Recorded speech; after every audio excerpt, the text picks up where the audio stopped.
I hope you all are doing good and staying healthy at your home. So today we will going to discuss chapter number 3rd of our geography, which is the changing earth. In this chapter we will discuss how earth is changing from the past years to modern ones. So let's start the chapter. Firstly, you need to understand what does the chapter signify. In this chapter we will mainly discuss about the theories, the two theories. First one is Wegener's theory of continental drift and the second one is theory of plate tectonics. In the both theories we will discuss that how was the earth in the past years. This one is for the past years and this one is for the modern years. That how the earth was in its past time and how the earth is in its modern times. Okay, so firstly this is the new name for you. These are the both new names for you. तो आप लोगों को इसमें basic चीजें याद रखनी है कि किसने इसे इंट्रोड्यूस किया और इसका बेसिक जो मीनिंग था वो क्या था. Firstly Wegener theory of continental drift ये कहती है कि इसको इंट्रोड्यूस किया था एल्फ्रेड वेगेनर ने इन द ईयर 1912. इसको इंट्रोड्यूस किया था एल्फ्रेड वेगेनर ने, जो कि एक मेटरोलॉजिस्ट और जियोलॉजिस्ट थे, जिन्होंने 1912 में इसको इंट्रोड्यूस किया था. प्लस ये थ्योरी ये कहती है continental shift position on earth surface. जो कॉन्टिनेंट्स होते हैं जितने भी आप सभी को पता है, आपने 6th क्लास में अच्छे से पढ़ा था कौन से कॉन्टिनेंट्स होते हैं. यस, तो वो सारे जो कॉन्टिनेंट्स होते हैं वो धीरे धीरे क्या करते थे, अपनी पोजीशन को शिफ्ट करते थे. पहले वो सब साथ में मिले हुए थे और फिर उनकी पोजीशन जो है वो धीरे धीरे शिफ्ट होने लगती. ये बेसिकली उसने बोला था, मतलब ये उसने सिग्निफाई किया था अपनी थ्योरी के अंदर. लेकिन उसकी जो थ्योरी थी वो कहीं ना कहीं 100% प्रॉपर नहीं थी, जिस वजह से उसकी थ्योरी जो थी वो प्रूफ नहीं हो पाई. देन उसके बाद क्या हुआ, थ्योरी ऑफ प्लेट टेक्टोनिक्स आई, जो कि मॉडर्न थ्योरी थी, जिसमें ये बताया गया कि अर्थ का जो आउटर शेल है, मतलब जो उसका लिथोस्फीयर वाला पार्ट है, जो उसका लिथोस्फीयर वाला पार्ट है वो बहुत सारे पार्ट्स में डिवाइडेड है ना. यहाँ तो ये बोला गया था कि कॉन्टिनेंट्स जो है अपनी पोजीशन को शिफ्ट करते हैं, लेकिन यहाँ क्या कहा गया था कि अर्थ के बहुत सारे पार्ट जो हैं वो सेवरल पार्ट्स में डिवाइडेड है. उसका लिथोस्फीयर यानी उसका आउटर शेल सेवरल पार्ट्स में डिवाइडेड है. तो ये तो हो गई बेसिक चीजें. अब इसको डिटेल में पढ़ने के लिए आप सभी को क्या करना है, यस, आप सभी को अपनी बुक्स को ओपन कर लेना है.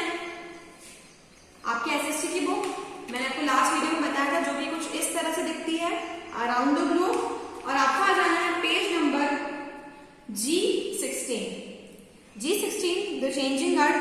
इस पेज पे आपको आ जाना है और हम चैप्टर की रीडिंग करना स्टार्ट करेंगे.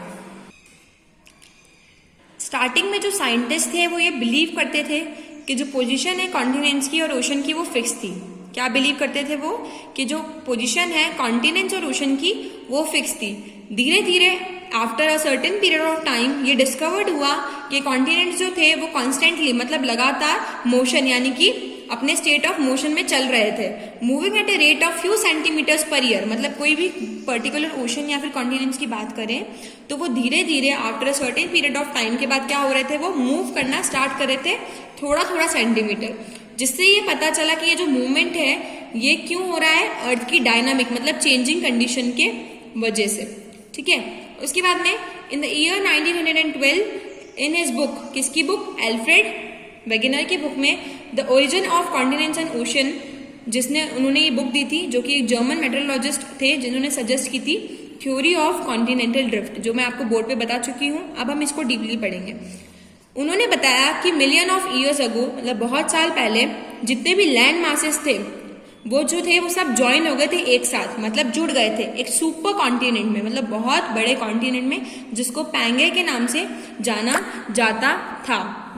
उसके बाद में क्या हुआ, उन्होंने सजेस्ट किया कि पैंगे जो था वो स्टार्ट हो गया था ब्रेक, मतलब टूटना 200 मिलियन ईयर एगो पहले, मतलब 200 मिलियन साल पहले. ठीक है, जिससे क्या हुआ, कॉन्टिनेंट जो थे वो एक दूसरे के ऊपर ड्रिफ्ट हो गए, चढ़ गए. इसी को वेगेनर्स थ्योरी ऑफ कॉन्टिनेंटल ड्रिफ्ट कहा गया था. धीरे धीरे वेगेनर की थ्योरी को इम्प्रूव करा सी फ्लोर स्प्रेडिंग ने, कि सीज किस तरह से स्प्रेड यानी फैलती है.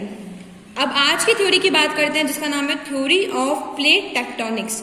इस थ्योरी के अकॉर्डिंग अर्थ की जो क्रस्ट है उसके अंदर लिथोस्फीयर यानी टेक्टोनिक प्लेट्स होती है। आपको पता है टेक्टोनिक प्लेट्स क्या होती है, 6th क्लास में हमने बहुत अच्छे से पढ़ा है इसके बारे में। 7 मेजर और 7 माइनर प्लेट्स होती है जो कि इंडिपेंडेंटली फ्लोट यानी कि अलग अलग तैरती है।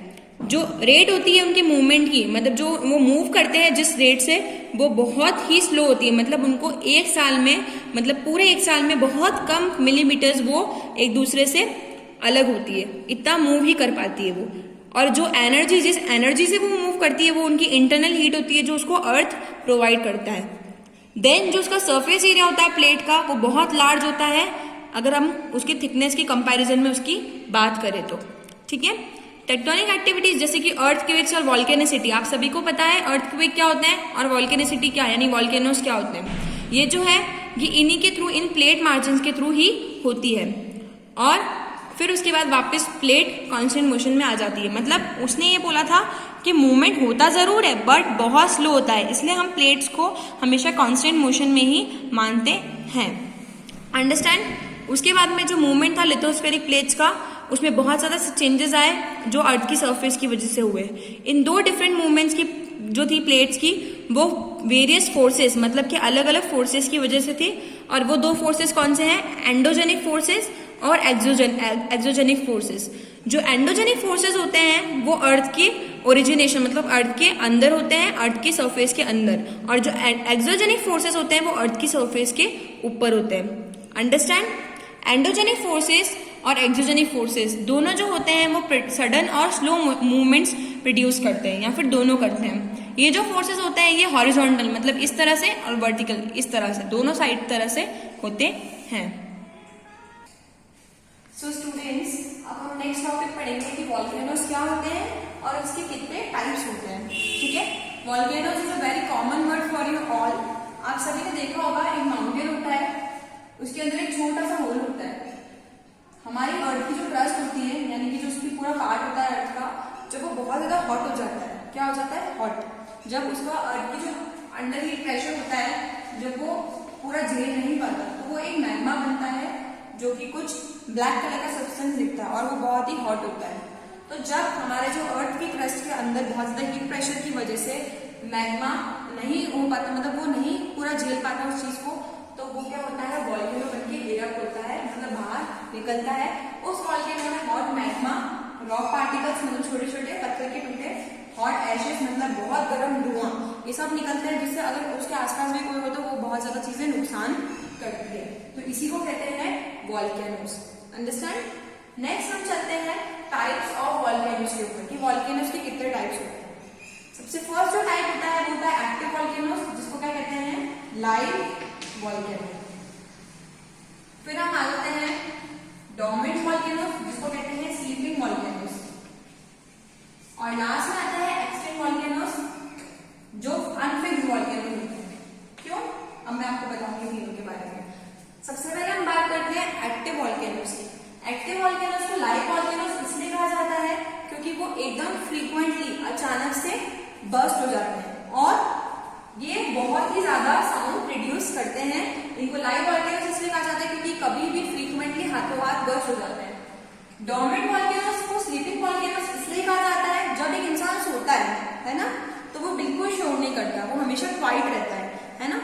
तो डोर्मेंट वॉल्केनोस भी उसी तरह से स्लीपिंग वॉल्केनोस इसलिए कहा जाता है इनको, क्योंकि ये जब भी इरप्ट होते हैं, जब भी बर्स्ट होते हैं, तभी साउंड प्रोड्यूस बिल्कुल भी नहीं करते, ये क्वाइट रहते हैं, इसलिए इनको स्लीपिंग वॉल्केनोस के नाम से जाना जाता है। फिर हम आते हैं एक्सटिंक्ट वॉल्केनोस के ऊपर। एक्सटिंक्ट वॉल्केनोस वो वॉल्केनो होते हैं जो 100 years से इरप्ट नहीं हुए, ठीक है, और आगे भी उनका इरप्शन का चांस हो या ना हो वो भी फिक्स नहीं है। ऐसे वॉल्केनोस जो 100 years से इरप्ट नहीं हुए हों और आगे भी चांस नहीं है कि वो इरप्ट होंगे या नहीं होंगे, उसी को एक्सटिंक्ट वॉल्केनोस के नाम से जाना जाता है। अंडरस्टैंड। नाउ हम अब इन तीनों की एग्जांपल्स देखेंगे कि एक्टिव वॉल्केनोस कहाँ पाया जाता है, डोर्मेंट कहाँ और एक्सटिंक्ट वॉल्केनोस कहाँ पाया जाता है। तो अगर हम बात करें हमारे एक्टिव वॉल्केनोस, तो एक्टिव वॉल्केनोस सबसे ज्यादा पाए जाते हैं इटना इन इटाली, जैसा कि आपकी बुक में दे रखा है। सब बुक के अंदर ध्यान देंगे इस पेज पर, यहाँ दे रखा है Etna in Italy, Barren Islands in India, India का भी एग्जाम्पल दे रखा है। फिर हम बात करते हैं डोर्मेंट वॉल्केनोस। तो हमारे जो डोर्मेंट वॉल्केनोस होते हैं वो सबसे ज्यादा कहाँ होते हैं, देखिए अच्छे से यहाँ पर आपको पता चल जाएगा। Mount Vesuvius in Italy and Mount Kea in हवाई, ये दोनों वॉल्केनोज जो है वो किसके पार्ट है, डोर्मेंट वॉल्केनोज के। फिर हम बात करते हैं एक्सट्रीम वॉल्केनोज की। तो एक्सट्रीम वॉल्केनोज में सबसे पहले है किलिमांजारो जो अमेरिका में है। ये सारे एग्जाम्पल्स हमने देखे इन सब वॉल्केनोज के। ओके स्टूडेंट्स, सो आज हमने क्या क्या पढ़ा, सबसे पहले हमने 2 थ्योरीज पढ़ी थी, आप सभी को उसका नाम याद होगा अच्छे से, वेगनस थ्योरी और थ्योरी ऑफ कॉन्टिनेंटल ड्रिफ्ट। फिर हमने पढ़ा वॉल्केनोज के बारे में कि वॉल्केनोज क्या होते हैं और कितने टाइप्स के होते हैं। अब आज का आपका होमवर्क क्या है, अभी तक मैंने आपको जो भी पढ़ाया है आपको उन सबको अपने ओन वर्ड्स में लिखकर नोट्स बनाने हैं वहां तक, और उन नोट्स को आपको डेली स्टडी करना है, तभी आप इस चैप्टर को अच्छे से समझ पाएंगे। So students, I hope you understand it very carefully. If you have any kind of doubt